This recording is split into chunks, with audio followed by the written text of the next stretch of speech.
was coming. I'm going to review every single Star Wars movie, including those Ewok movies. But I am going to review them in my own order. So if I decide next there's a review of The Force Awakens after Star Wars A New Hope, that's what I'm going to do. I just reviewed the Clone Wars movie not just a few days ago, so you can go watch that review. And yeah, I am going to end up reviewing the whole Clone Wars series season by season. I'm working on a review of Star Wars Resistance. There is a first impressions video of Star Wars Resistance that you can watch, and you hear my thoughts on the first couple of episodes. I'm going to be talking about Star Wars Rebels. I've done videos on The Mandalorian.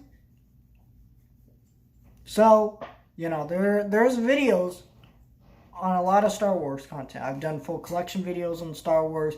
I've done thoughts on the Rise of Skywalker trailers. I've, had haul videos where I've shown off all kinds of Star Wars stuff. So, you might think that I'm a Star Wars fan, and you're right. But as a Star Wars fan, there's something I've learned. A lot of people have not seen Star Wars. Okay, a lot of people haven't. So, what I'm going to do is I'm going to record a review of every Star Wars movie and then do a spoilers review. Unless I feel like there's nothing I want to talk about. So this is a non-spoiler version of Star Wars A New Hope.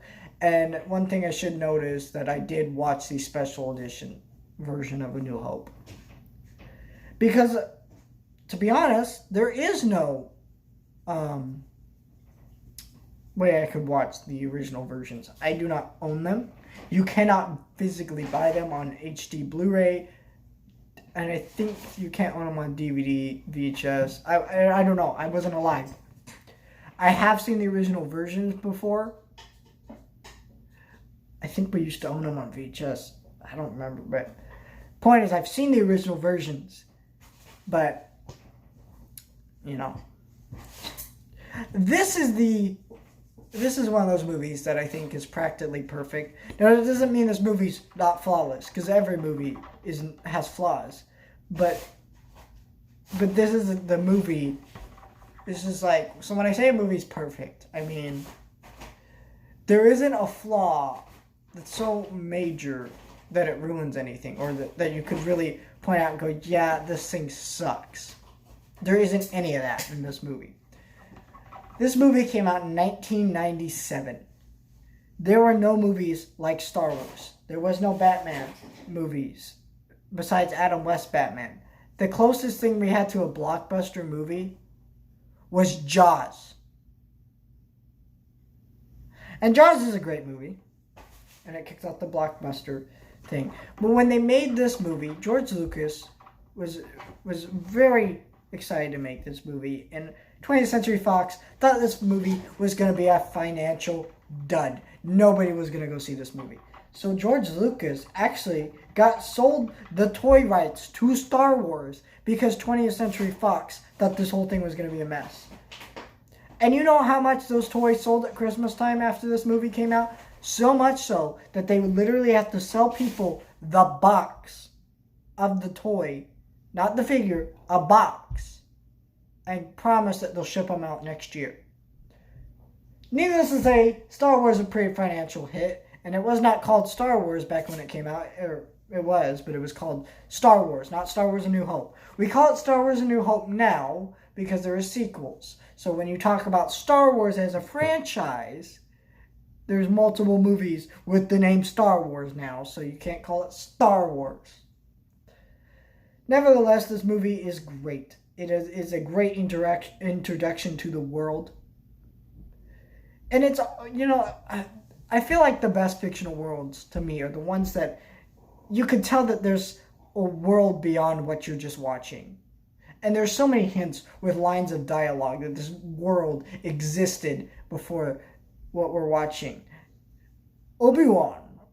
That's a name I haven't heard in a long time.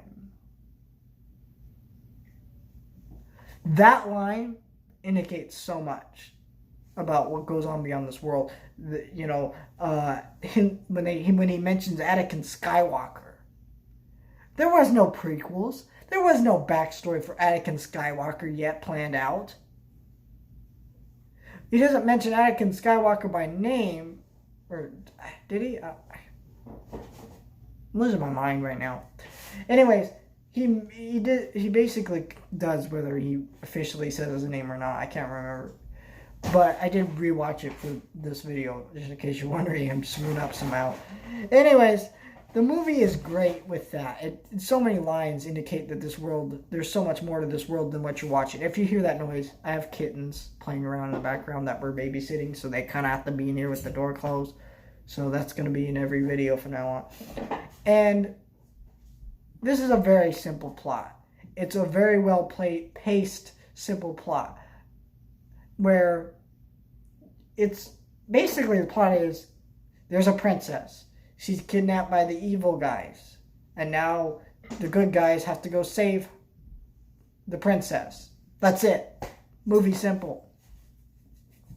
So it's just a simple, fun adventure that's really well paced. Has amazing special effects. I mean, this was 1979 or 1977. And these still hold up today. Some of them look a little lame and corny, but it's the time. You can't judge it too harsh. This is a really well-made movie.